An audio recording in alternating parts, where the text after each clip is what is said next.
ating nahuli oh. Wala oh. Pangulam lang po, madawat piya. Ayun po, magandang hapon po sa lahat po ng mga viewers po natin. Dito na naman po tayo nagpakita ng huli. Kasi kahapon, nagloko na naman ang ating kamera. Yung bagong bili. Talagang inaabot tayo ng swerte. Talaga. Di bali po, kahit anong pagsubok na dumaan sa atin, kailangan matatag lang po tayo. Ganyan, hindi natin po alam kung anong nangyayari. Siguro, yung battery, sa amin nagkataon na nasira o na lubat. Kasi pag yung padalawang araw, yung gabidyo ako mag-isa doon. Makalipas po ang open naman po siya. Kaya lang makalipas ang 3 minuto, nagka-battery low. Oh, sabi ko gan. Tapos pag oras na inopen ko, hindi ko na mai-open. Pinapahinga ko po ng mahigit isang oras. Nung inopen ko naman, nag-open pero nag-battery low uli. Ay sabi ko yung battery. Talagang sa akin na patapat yung pagkasira. Kaya ang ginawa ko po, kahapon,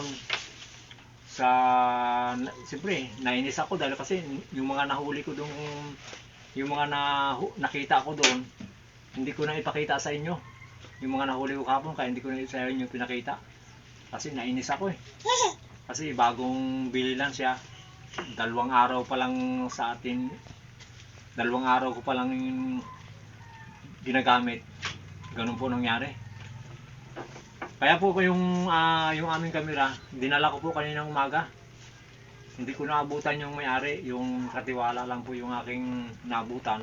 Ang sabi sa akin, balikan ko ng tanghali.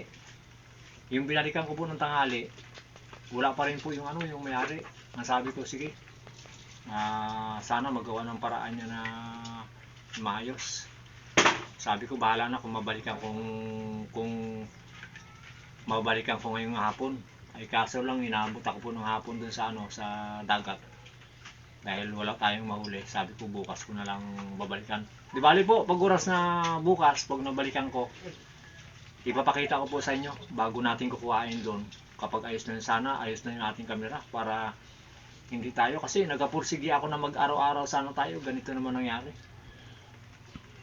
Yung ating kamera, imbis na araw-araw, nagaloko na naman. Kaya ito po, pinakita ko lang sa inyo itong ating nahuli oh. Wala oh. Pangulam lang po, mga dawat piya. Walang sampa po ng alimango. Kahapon medyo mayroon pa. Ngayon talagang wala.